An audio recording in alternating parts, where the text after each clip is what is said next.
اعوذ باللہ من الشیطان الرجیم بسم اللہ الرحمن الرحیم۔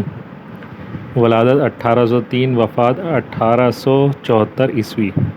میر بابر علی نام انیس تخلص فیض آباد ہندوستان کے سید گھرانے میں پیدا ہوئے۔ آپ حضرت امام موسیٰ کاظم رضی اللہ عنہ کی اولادوں میں سے تھے۔ آپ نے شاعری میں فارسی اور عربی زبان کے الفاظ کثرت سے استعمال کیے ہیں۔ انیس نے ہزاروں نوحے اور بہت سے سلام تحریر کیے۔ آپ نے واقعہ کربلا کو اپنے اشعار میں نہایتی کمال سے منظر نگاری، کردار نگاری اور مکالمہ نگاری کی صورت میں پیش کیا ہے۔ لکھنؤ میں انتقال ہوا۔ انتقال کی خبر سنتے ہی لوگوں کا ہجوم ان کے گھر امڑ آیا۔ ان کی تدفین گھر ہی میں ہوئی۔ مرثیہ نگاری کی تاریخ میں ان کا نام ہمیشہ زندہ رہے گا۔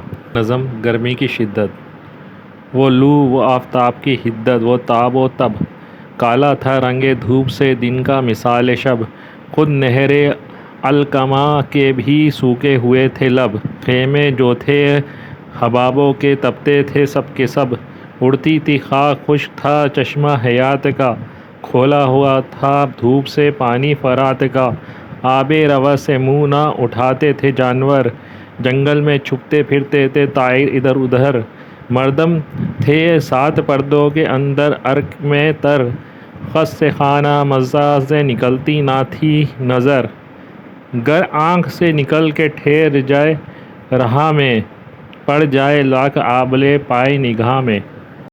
کوسوں کسی شجر میں نہ گل تھے نہ برق و بار، ایک ایک نخل جر رہا تھا صورت چنار، ہنستا تھا کوئی گل نہ مہکتا تھا سبزہ زار، کانٹا ہوئی تھی پھولوں کی ہر شاخ باردار، گرمی یہ تھی کہ زیست سے دل سب کے سرد تھے، پتے بھی مثل چہرہ مدکوک زرد تھے، شیر اٹھتے تھے نہ دھوپ کے مارے کچھار سے، آہو نہ منہ نکالتے تھے سبزہ زار سے، آئینہ مہر کا تھا مقدر غبار سے، گردوں کو تب چڑھی تھی زمین کے بخار سے، گرمی سے مضطرب تھا زمانہ زمین پر، بھن جاتا تھا جو گرتا تھا دانہ زمین پر۔